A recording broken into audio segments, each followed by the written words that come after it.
നമസ്കാരം. നമുക്കിന്ന് പരിചയപ്പെടാൻ പോകുന്നത് വളരെ സവിശേഷമായ ഒരു മെഡിറ്റേഷൻ രീതിയാണ്. നമ്മുടെ ഉള്ളിലെ ശാന്തത കണ്ടെത്താനും അതിലൂടെ ഈ പ്രപഞ്ചത്തിന്റെ ഒരു വലിയ ഊർജ്ജവുമായി നമ്മളെ തന്നെ ബന്ധിപ്പിക്കാനും ഇത് സഹായിക്കും. ഏറ്റവും പ്രധാനപ്പെട്ട കാര്യം എന്താണെന്ന് വെച്ചാൽ, ഇത് ആദ്യമായി ചെയ്യുന്ന ഒരാൾക്ക് പോലും വളരെ എളുപ്പത്തിൽ മനസ്സിലാക്കി പരിശീലിക്കാൻ പറ്റുന്ന ഒന്നാണ്. അപ്പോ ഈയൊരു ധ്യാനത്തെ നമുക്ക് 5 ലളിതമായ ഘട്ടങ്ങളായിട്ടൊന്ന് നോക്കാം. ആദ്യം തുടങ്ങാനുള്ള തയ്യാറെടുപ്പുകൾ, പിന്നെ നമ്മുടെ ശരീരം എങ്ങനെ റിലാക്സ് ചെയ്യാം എന്നത്. അതിനുശേഷം ഗാലക്സിയും ഹൃദയചക്രയും എന്താണെന്ന് മനസ്സിലാക്കി പ്രപഞ്ചവുമായൊരു കണക്ഷൻ ഉണ്ടാക്കും. അവസാനം എങ്ങനെ ഈ ധ്യാനം പൂർത്തിയാക്കാമെന്നും നമ്മൾ കാണും. അപ്പോൾ ഒന്നാമത്തെ ഘടം തയ്യാറെടുപ്പുകളാണ്. ഏതൊരു കാര്യത്തിനും ഒരു നല്ല തുടക്കം വേണമല്ലോ. അതുപോലെ നല്ലൊരു ധ്യാനാനുഭവം കിട്ടണമെങ്കിൽ അതിനുവേണ്ട ഒരുക്കങ്ങൾ വളരെ പ്രധാനമാണ്. ഈ ധ്യാനത്തിന്റെ ഏറ്റവും നല്ലൊരു വശം എന്താണെന്ന് വെച്ചാൽ, ഇതിന് വലിയ നിബന്ധനകളൊന്നുമില്ല. പ്രായമൊരു പ്രശ്നമല്ല. ഭക്ഷണരീതിയിലും പ്രത്യേക നിയന്ത്രണങ്ങളില്ല. ആകെ വേണ്ടത് ഒന്നേയുള്ളൂ: ആരും ശല്യപ്പെടുത്താത്ത ശാന്തമായ ഒരിടം. പൊതുവെ രാത്രി സമയമാണ് ഇതിനേറ്റവും നല്ലതെന്നാണ് പറയുന്നത്. ഇനി എങ്ങനെയാണ് ഇരിക്കേണ്ടത് എന്ന് നോക്കാം. നിങ്ങൾക്ക് സൗകര്യമുണ്ടെങ്കിൽ നിലത്ത് ചമ്രം പിടിഞ്ഞിരിക്കാം, അല്ലെങ്കിൽ ഒരു കസേരയിലും ഇരിക്കാം. പക്ഷേ ഏറ്റവും പ്രധാനപ്പെട്ട കാര്യം, നിങ്ങളുടെ നട്ടെല്ല് വളയാതെ നേരെ നിവർന്നിരിക്കണം എന്നതാണ്. കൈപ്പത്തികൾ മുകളിലേക്ക് തുറന്നുവെച്ച് കാൽമുട്ടുകളിൽ വെക്കുക. എന്നിട്ട് പതുക്കെ കണ്ണുകളടയ്ക്കാം. ഓക്കെ, അപ്പോൾ രണ്ടാമത്തെ ഘട്ടം. നമ്മളിപ്പോൾ ശരിയായ രീതിയിൽ ഇരുന്നു കഴിഞ്ഞു. ഇനി അടുത്തതായി ചെയ്യേണ്ടത് നമ്മുടെ ശരീരത്തിലെ പിരിമുറുക്കങ്ങളെല്ലാം ഒഴിവാക്കി അതിനെ പൂർണ്ണമായും റിലാക്സ് ചെയ്യുക എന്നതാണ്. നമുക്ക് കഴുത്തിന്റെ പിൻഭാഗത്ത് നിന്ന് തുടങ്ങാം. സാധാരണ അവിടെയാണല്ലോ നമ്മുടെ ടെൻഷനൊക്കെ കൂടുതൽ അടിഞ്ഞുകൂടുന്നത്. അവിടെയുള്ള എല്ലാ പിരിമുറുക്കവും ഒരു മഞ്ഞുരുകുന്നതുപോലെ അലിഞ്ഞ് ഇല്ലാതാകുന്നതായിട്ട് ഒന്ന് സങ്കൽപ്പിക്കുക. ഇതേപോലെ നിങ്ങളുടെ ശ്രദ്ധ പതിയെ ശരീരത്തിന്റെ ഓരോ ഭാഗത്തേക്കും കൊണ്ടുപോകുക. കൈകളിലെ പേശികൾ, പിന്നെ മുകൾ ഭാഗം, നെറ്റി, കണ്ണിനു ചുറ്റുമുള്ള ഭാഗങ്ങൾ എല്ലാം പൂർണ്ണമായും റിലാക്സ് ആവട്ടെ. ശരീരം റിലാക്സായി എന്ന് തോന്നുമ്പോൾ ഇനി ശ്രദ്ധ നമ്മുടെ ശ്വാസത്തിലേക്ക് കൊണ്ടുവരാം. ഇവിടെ ഒരു കാര്യം പ്രത്യേകം ഓർക്കണം: ശ്വാസത്തെ നിയന്ത്രിക്കാൻ ശ്രമിക്കരുത്.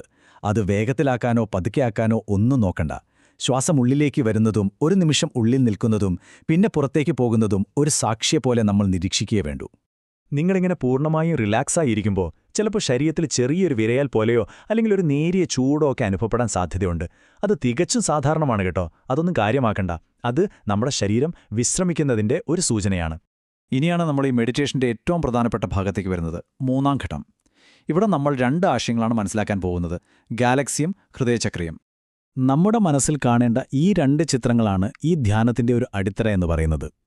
ഈ വിഷ്വലൈസേഷനുകൾ നമ്മുടെ ഊർജ്ജത്തെയും ശ്രദ്ധയെയും ശരിയായ ദിശയിലേക്ക് നയിക്കാൻ സഹായിക്കും. അപ്പോൾ ആദ്യത്തേത് ഗാലക്സിയാണ്. ഒന്ന് സങ്കൽപ്പിച്ചു നോക്കൂ. നിങ്ങൾക്ക് ചുറ്റും കോടിക്കണക്കിന് നക്ഷത്രങ്ങളുള്ള പല നിറത്തിൽ തിളങ്ങുന്ന ഒരു വലിയ ഗാലക്സി രൂപപ്പെടുകയാണ്. നിങ്ങളതിന്റെ കൃത്യം നടുവിലാണിരിക്കുന്നത്. ആ ഗാലക്സി നിങ്ങളെ മുഴുവനായും പൊതിഞ്ഞു നിൽക്കുന്നു. ഇനി രണ്ടാമത്തത് ഹൃദയചക്ര. ഇതിനെ അനാഹത എന്നും പറയും. ഇത് നമ്മുടെ നെഞ്ചിന്റെ കൃത്യം നടുവിലായി സങ്കൽപ്പിക്കേണ്ട ഒരു ഊർജ്ജകേന്ദ്രമാണ്. പ്രപഞ്ചത്തിന്റെ ഊർജ്ജവുമായി നമ്മളെ ബന്ധിപ്പിക്കുന്ന പോയിന്റ് ഇതാണ്. ഓക്കെ, അപ്പോൾ ഗാലക്സിയും ഹൃദയചക്രയും എന്താണെന്ന് നമുക്കിപ്പോൾ മനസ്സിലായി.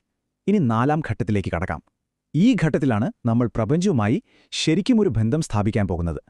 ഇത് കുറച്ചുകൂടി സജീവമായ ഒരു ഘട്ടമാണ്. നിങ്ങളുടെ ശ്രദ്ധ മുഴുവൻ ആ ഹൃദയചക്രയിലേക്ക് കൊണ്ടുവരിക. എന്നിട്ട് അവിടെ നിന്നൊരു പ്രകാശരശ്മി പോലെയോ ഒരു വയർ പോലെയോ ഒന്ന് പുറത്തേക്ക് വന്ന് നിങ്ങൾക്ക് ചുറ്റുമുള്ള ആ വലിയ ഗാലക്സിയുമായി കണക്റ്റാകുന്നതായി സങ്കൽപ്പിക്കുക. ആ കണക്ഷനിലൂടെ പ്രപഞ്ചത്തിന്റെ എനർജി നിങ്ങളുടെ ശരീരത്തിലേക്ക് ഒഴുകിവരാൻ അനുവദിക്കുക. ഇതിനെ വളരെ ലളിതമായി പറഞ്ഞാൽ നമ്മുടെ ഫോൺ ചാർജ് ചെയ്യുന്നത് പോലെയാണ്. നമ്മുടെ ശരീരം ഒരു ബാറ്ററിയാണെന്നും പ്രപഞ്ചം ഒരു വലിയ പവർ ബാങ്കാണെന്നും വെറുതെ ഒന്ന് സങ്കൽപ്പിക്കുക. ആ പവർ ബാങ്കിൽ നിന്ന് നമ്മൾ നമ്മുടെ ശരീരമാകുന്ന ബാറ്ററിയിലേക്ക് എനർജി വലിച്ചെടുക്കുകയാണ്. ഈ എനർജി ഇങ്ങനെ ഉള്ളിലേക്ക് വരുമ്പോൾ നേരത്തെ പറഞ്ഞ ചൂടും ചെറിയ വിറയലുമൊക്കെ ചിലപ്പോൾ കുറച്ചുകൂടി വ്യക്തമായി അനുഭവപ്പെട്ടേക്കാം. ഇത് വളരെ നല്ലൊരു സൂചനയാണ്. നിങ്ങളുടെ ഊർജ്ജം കൂടുന്നു എന്നതിന്റെ തെളിവാണത്. അങ്ങനെ കുറച്ചുനേരം ആ ഊർജ്ജം നിറച്ച അവസ്ഥയിലിരുന്നതിന് ശേഷം നമ്മൾ അവസാനത്തെ ഘട്ടത്തിലേക്ക് വരികയാണ്. 5ാം ഘട്ടം, അതായത് ധ്യാനം പൂർത്തിയാക്കൽ. ഇനി നമ്മൾ പതുക്കെ സാധാരണ നിലയിലേക്ക് തിരികെ വരണം. ഒരു ഉപകരണം ചാർജ് ചെയ്തു കഴിഞ്ഞാൽ നമ്മൾ പ്ലഗ് ഊരുന്നതുപോലെ ആ ഗാലക്സിയുമായി കണക്ട് ചെയ്ത വയറിനെ പതുക്കെ അൺപ്ലഗ് ചെയ്യുന്നതായി സങ്കൽപ്പിക്കുക. അതിലെ ഊർജ്ജം മുഴുവൻ നിങ്ങളുടെ ഹൃദയചക്രയിലേക്ക് തിരികെ വന്ന് അവിടെ സ്റ്റോർ ആവുന്നതായി ഫീൽ ചെയ്യണം. ആ വയർ പതിയെ ഉള്ളിലേക്ക് തന്നെ വലിയുന്നതായും കാണുക. ഇപ്പോൾ നിങ്ങളുടെ എനർജി ഫുള്ളി ചാർജ്ഡ് ആണ്. ഇനി പതുക്കെ നമുക്ക് തിരികെ വരാം. ആദ്യം ശ്രദ്ധ വീണ്ടും നമ്മുടെ സാധാരണ ശ്വാസത്തിലേക്ക് കൊണ്ടുവരിക. പിന്നെ നിങ്ങൾക്ക് ചുറ്റുമുള്ള ചെറിയ ചെറിയ ശബ്ദങ്ങളൊക്കെ കേൾക്കാൻ ശ്രമിക്കുക. എല്ലാം ഓക്കെയാണെന്ന് തോന്നുമ്പോൾ 2 കൈകളും പതുക്കെ നെഞ്ചിന് മുന്നിൽ കൂപ്പുക. എന്നിട്ട് വളരെ സാവധാനം കണ്ണുകൾ തുറക്കാം.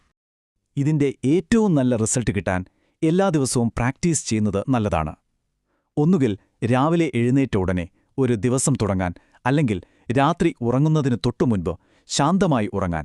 ഇതൊരു ശീലമാക്കിയാൽ വളരെ നല്ലതാണ്. ഈ കിട്ടിയ ഊർജം ചിലപ്പോൾ കുറച്ച് ദിവസത്തേക്ക് നിങ്ങളോടൊപ്പമുണ്ടാകും. അപ്പോൾ ഇതാണ് കോസ്മിക് കണക്ഷൻ മെഡിറ്റേഷൻ. ഇത് നിങ്ങൾക്ക് സഹായകമായി എന്ന് കരുതുന്നു. അവസാനിപ്പിക്കുന്നതിന് മുൻപ് ഒരു ചോദ്യം മാത്രം.